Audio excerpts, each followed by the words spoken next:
continue to position Kenya where it needs to be positioned. Thank you, sir. Thank you very much. And at this point, allow me to now welcome the chairman, CMA, Mr. Yugas Mohammed, who will be followed by Dr. Chris Kipto, the Principal Secretary for Treasury, who will in turn invite the Prime Cabinet Secretary. Welcome, sir.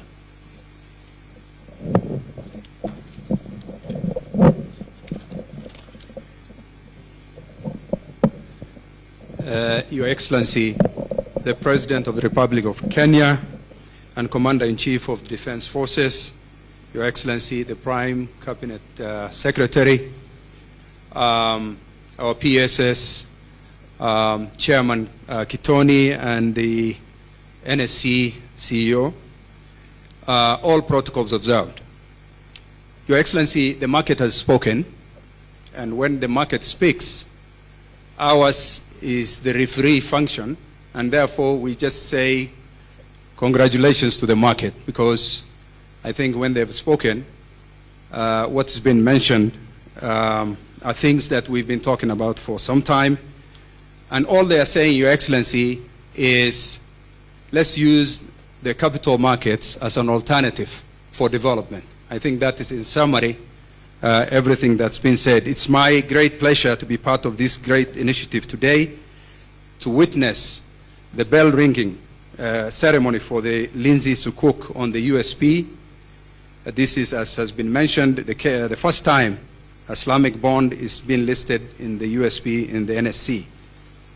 Let me thank all the stakeholders who've participated in this process to bring this to fruition, and for being here with us despite their busy schedules.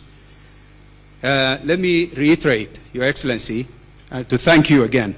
I think it's been mentioned you've been here, this is the fourth time, and that shows your confidence in this economic segment, which is the capital markets, and we're very much appreciative.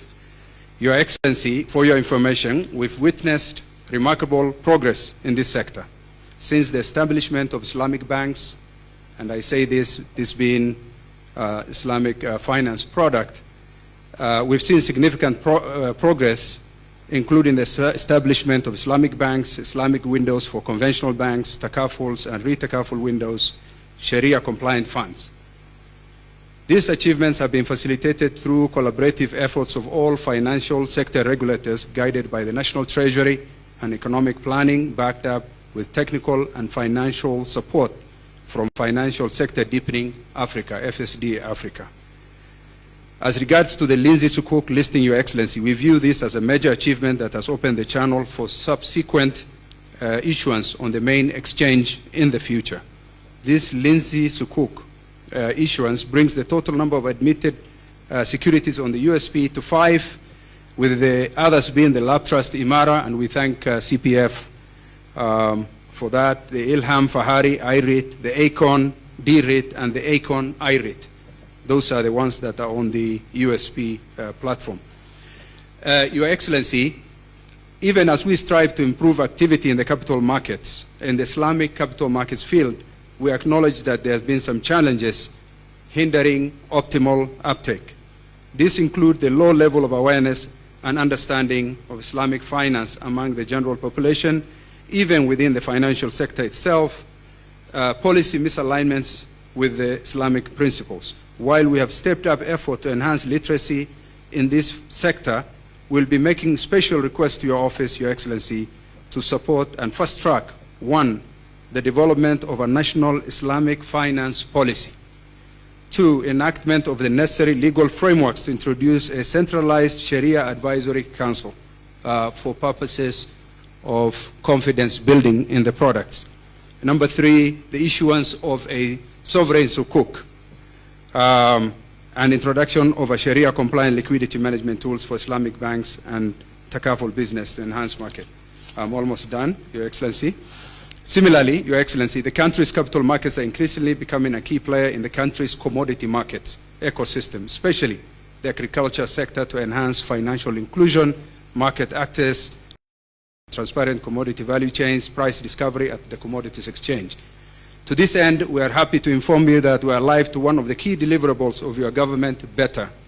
The authority is working with other stakeholders to strengthen the Nairobi Coffee Exchange by ensuring that the necessary legal and regulatory frameworks are in place, the direct settlement system, the capacity building among players. Additionally, to boost production of products, especially agricultural, the authority has given clearance to the Commodities Market Exchange, the CMX Limited, to commence a pilot testing of derivatives exchange, mainly aiming at trading a futures contract.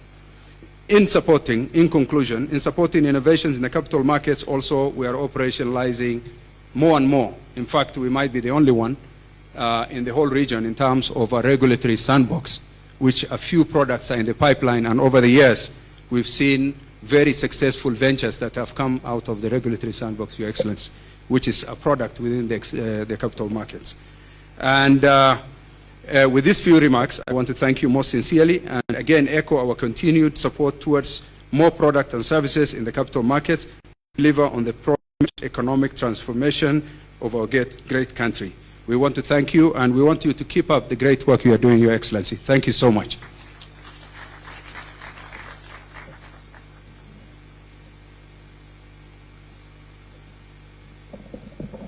Your Excellency, I am aware that you have pressure for time, so I will not speak, I'll not make any remarks. I will take this opportunity to welcome the Prime Cabinet Secretary to make his remarks on behalf of the National Treasury, even that is our acting CS. As he comes on, I want to make a disclaimer that none of us are stockbrokers. The PS Abubakar worked with me. I met him at CMA when I was seconded by the governor, Professor Njuguna Ndung'u, when he was governor. I worked with him on the the NSC valuation and the demutualization of the exchange. I know PS Housing is an investment banker, not a stockbroker. With that, please come. Thank you.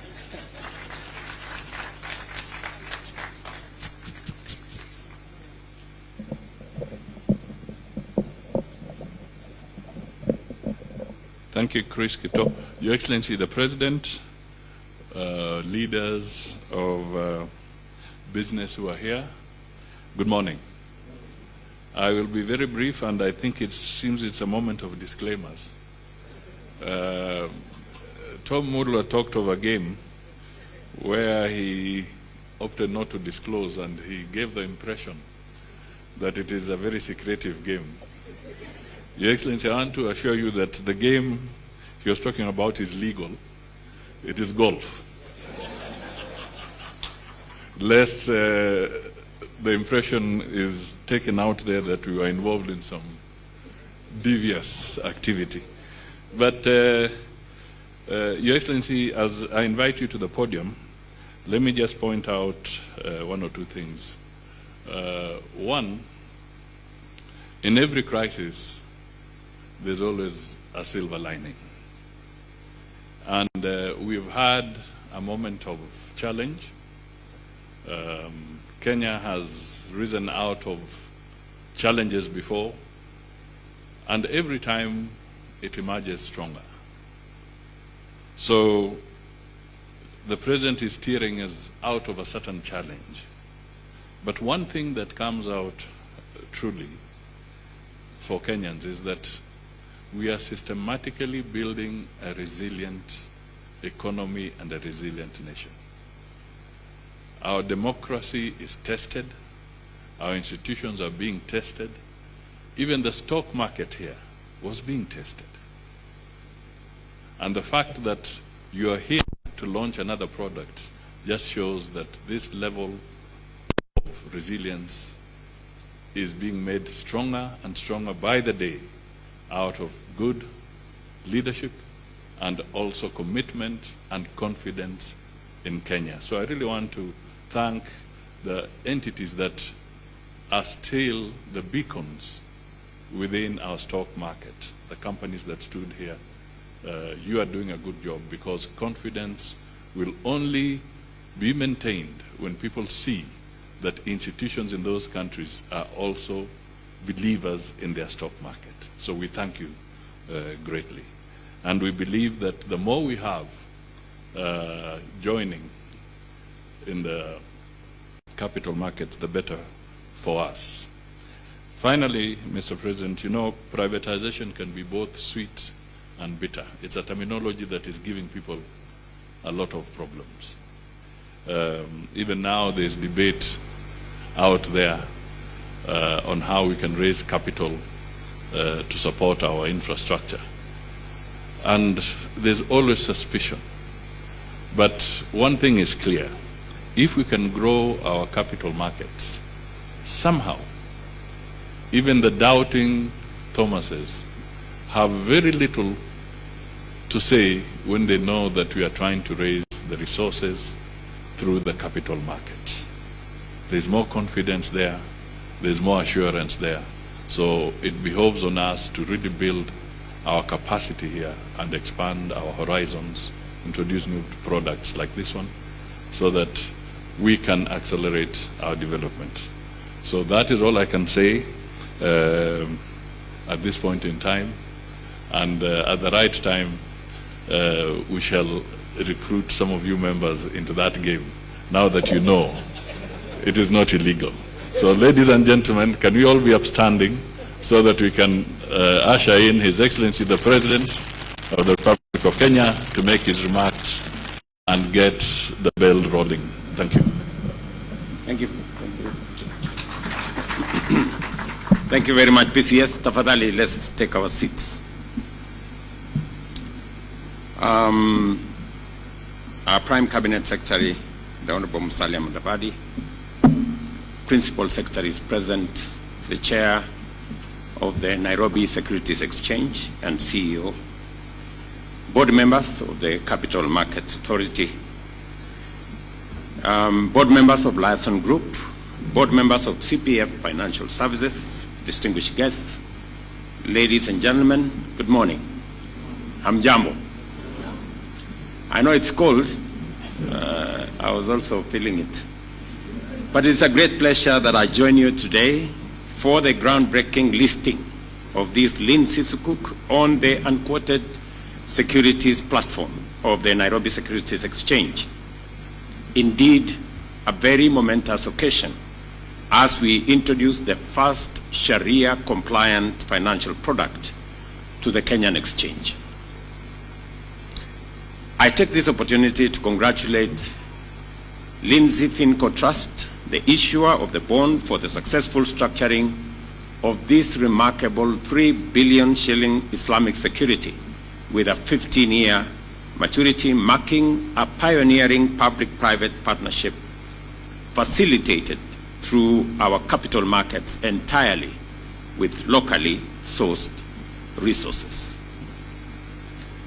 My recurrent visits to the Nairobi Securities Exchange have each coincided with a significant development crucial for our nation's economic advancement. From the launch of the enhanced NSE marketplace in October 2022, when I came here immediately after the elections, and now the Linzi Sukuk bond, these are not mere coincidences, but reflect a steadfast commitment to fostering a dynamic and inclusive capital markets.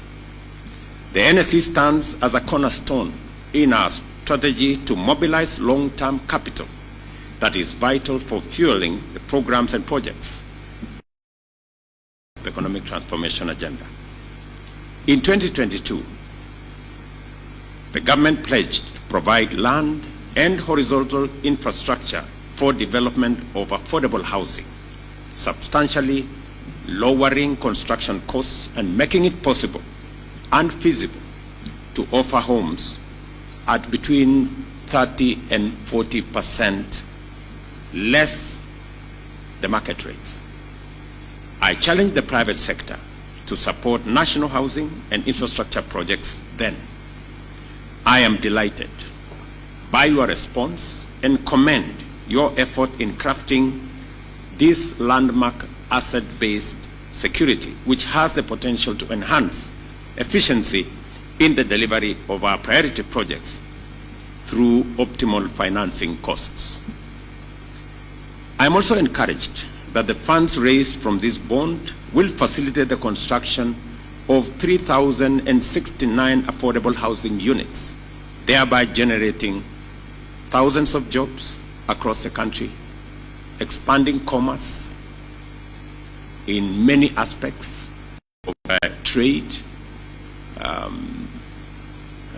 aspects of supply, traders, and many other aspects that will bring this together. The structure of Linzi Sukuk, aimed at providing housing at an average of 1.4 million shillings, significantly less than the current average, enables Kenyans to own homes by paying as little as 7,000 for 15 years. This initiative not only makes home ownership more accessible, but also represents a scalable model for investment in our affordable housing program, attract Olua, and what they are doing with Dr. Kili on this space. And I am very happy that today we are launching a product that brings Islamic financing put together by the Nairobi Stock Exchange to facilitate public housing. That is the essence of public partnership, public-private partnership. We're using private funds. We're using private funds to deliver public housing. It is the model that will leverage more resources beyond what government can do, that private money can facilitate home ownership. Private money can facilitate public housing. In this particular aspect, our security forces will benefit from the housing that is going to be constructed using the resources that we are raising using this Sukuk bond. And it is my commitment to the people of Kenya that housing is going to be a major product. Many people have asked me, why are you using public land to deliver housing? I mean, what else was public land supposed to be used for? Because in many cases, if we don't use public land to deliver public housing, it ends up in the hands of a few other people by other means. So I am committed to making sure that we create more homeowners in Kenya. As I have said before, we have a mortgage industry of about 40,000. We can that allow the private sector is coming on board to work with us in this space. As a financial instrument compliant with Islamic law, the Sukuk highlights the importance of Islamic financial products, both domestically and internationally, is evidence for diversifying our financial resources beyond what we found. Resource, we get it sent for 5, but I know that it would be a lot different. So we are working in the right direction, and I want to commend CPF, Liaison, and Patrick Mariro from my minister on this. With today's listing, the Linzi Sukuk joins a portfolio of innovative financial instruments on the NSE USP, including the Ilam Fahari Income Real Estate Investment Trust and Akon Real Estate Investment Trust. However, the absence of a centralized Sharia governance board remains a significant barrier to the broader adoption of Islamic finance. To address this, I ask our financial regulators to collaborate with the National Treasury and Islamic finance stakeholders to develop a robust regulatory framework that will support the growth of Islamic finance in Kenya, which has tremendous potential to unlock our investment resources and boost our economy. The people in Treasury, with the central bank, and all the other stakeholders, including scholars like Lethome and others, should come together and fashion a framework that will provide accountability and stability and a framework that will support this endeavor. Our manifesto highlighted the adverse effects of government borrowing on productive sectors, notably agriculture, leading to increased food imports and heightened vulnerability to global supply shocks. As we are all aware, we're spending close to $500 million, actually 500 million Kenya shillings every year to import food items. We have significantly reduced imports of food.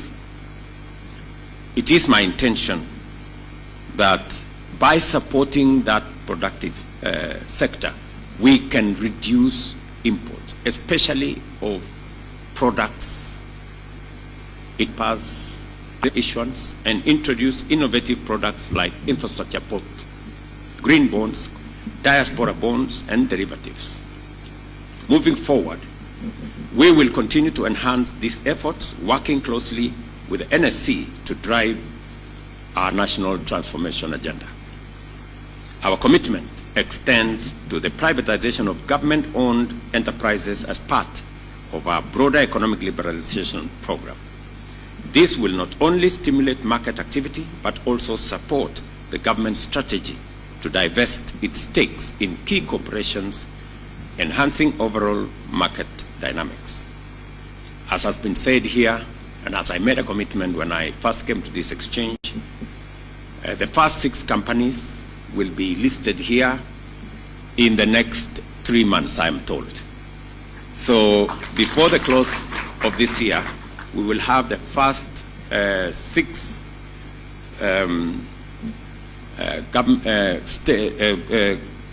companies where we have stake as government listed here for divestiture, so that the public can own what government owns now. And I have heard with clarity how Kengen became successful, how Safaricom became successful by being listed at this exchange.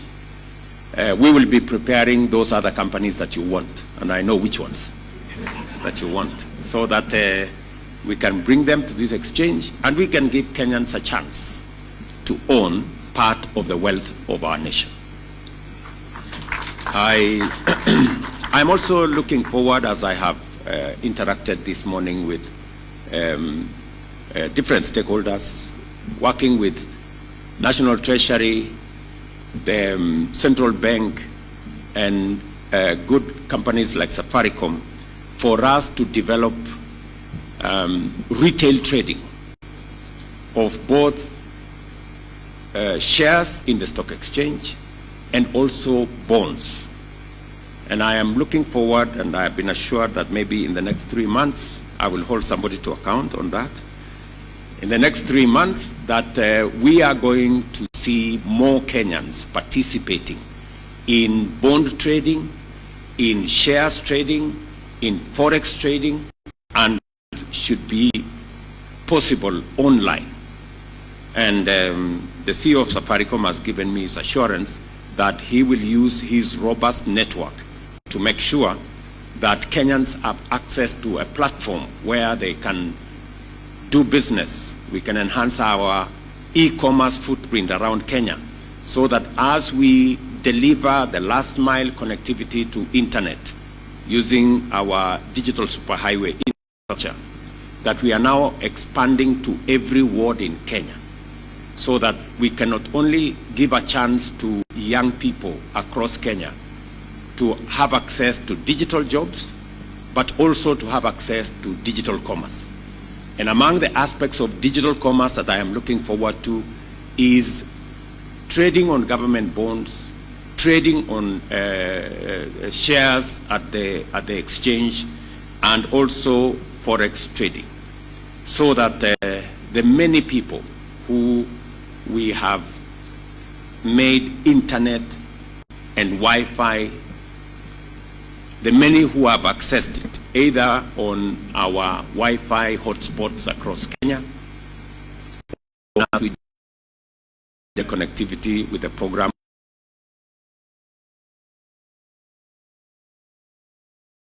as we deliver internet, as we deliver Wi-Fi, as we make it much more possible, then it can be made useful through access to digital jobs, which we are working round the clock to make sure that's available, and also we can do more e-commerce, more trading, more space to trade on government bonds, government securities, on shares at the stock exchange or at the securities exchange, and many other of those aspects. I think it would be a very good experience,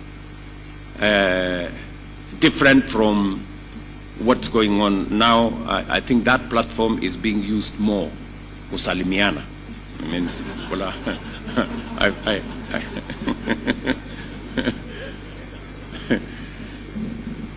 sometimes, you become the architect of your own troubles. When we delivered the Wi-Fi across Kenya and made it free, we intended it to be used for good purposes, for people to access e-commerce space, to work on that internet. But sometimes it is used to send us encouraging messages.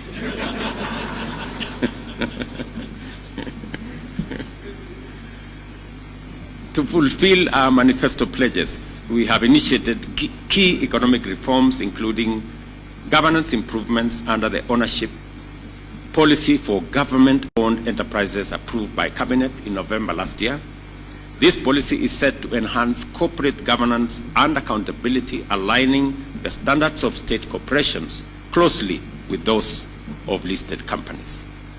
I'm very proud with the development that is going on, for example, at the Kenya Power, where today those in the private sector today have their own directors, and we are seeing improvements in the governance of state-owned enterprises that are listed at the exchange. A very positive move that is adding value to us. I'm very happy that in a long time, Kenya Power is actually going to have a significant profit this year. That's really commendable. And I want to thank the management of Kenya Power for what they are doing. And that speaks to all the other government entities that we will be listing at the exchange. I want to give you my commitment that we will be frugal, and we will, with a lot of clarity, deal with the challenges of accountability, making sure that public resources are spent for the intention for which they have been planned for. But those who come in the way of government resources, misappropriation, or loss shall be held to account. In fact, I did propose in my statement a few days ago that we are looking at changing the law so that it is possible to ensure that within 6 months, those charged with corruption must be brought to book and sent to jail if they are found guilty, as a means of making sure that public resources are used for the Kenyan public and not for private profit.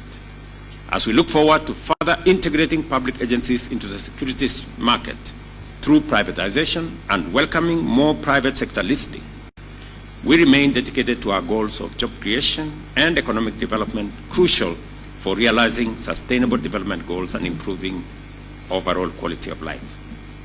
I'm also glad to note that a flexible regulatory framework is now in place to support small and medium enterprise raise funds through the capital markets, and that the NSC, through the unquoted securities platform, now a capital raising platform.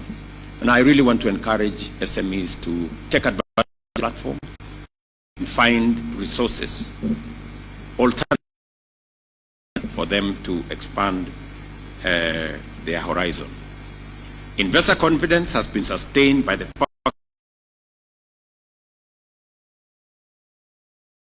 indicators.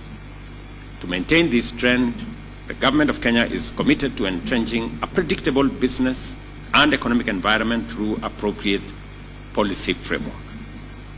I also appreciate the positioning of the securities market with the recognition of NSE as the best performing exchange in Africa at 44.43% dollar return in the first quarter this year. I remember when I made that statement somewhere, many people wanted to verify whether it was true. Because sometimes we have little faith in ourselves. And I want to encourage us that if we expect people to believe in our country, we must first believe in ourselves. We cannot expect people to believe in us if we have no faith in ourselves. And the confidence that we are going to generate in the securities exchange, those coming from outside Kenya will invest when they see us at the front, investing in our own companies. I'm very happy with what the CEO of the exchange said, that we have more foreign investors investing in our products. That is a sign of confidence, yes. But that's also an encouragement to us that if others believe in us, we should believe in ourselves more. I think that that's really the message we should be carrying. I know I have been accused, as the chair here said, of traveling, and that's a fair accusation.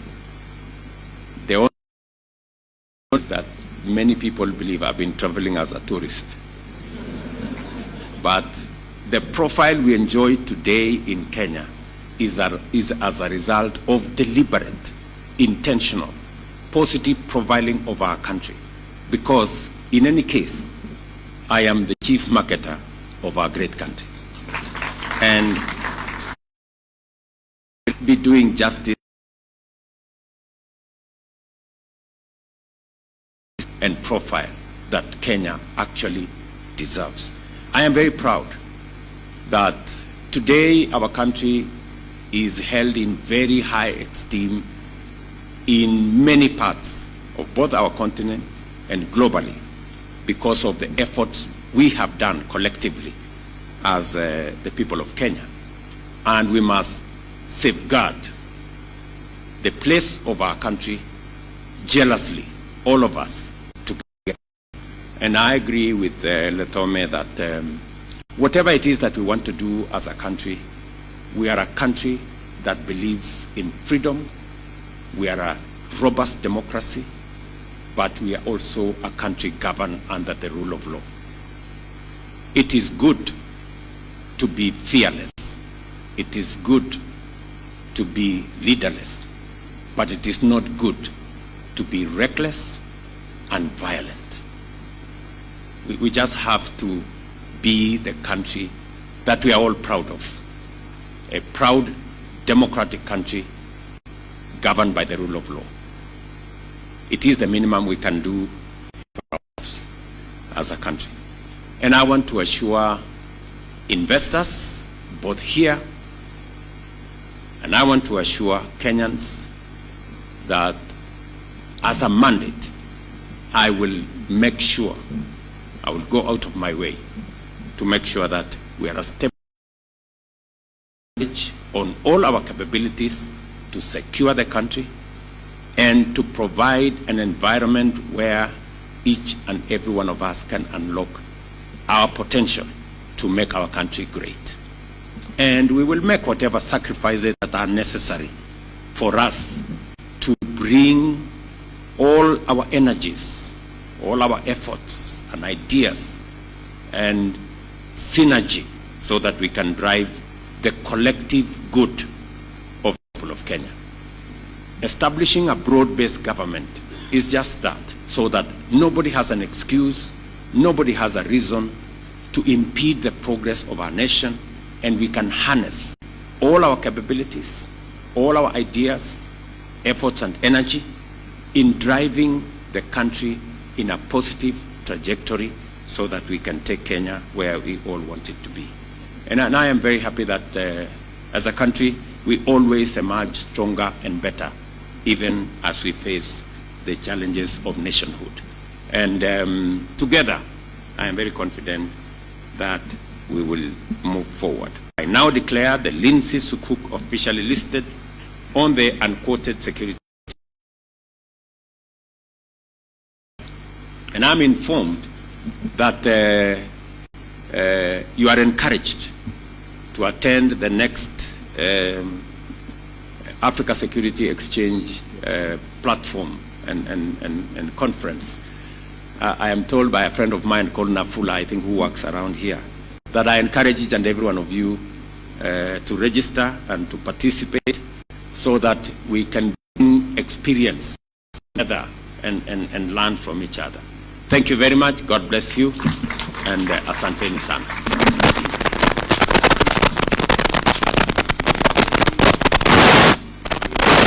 Get to the highlights of the moment, so I invite the CEO to come in, His Excellency, with the bell ringing, but also allow me to welcome the following to just flank as he is ringing the bell, the Prime Cabinet Secretary, the P.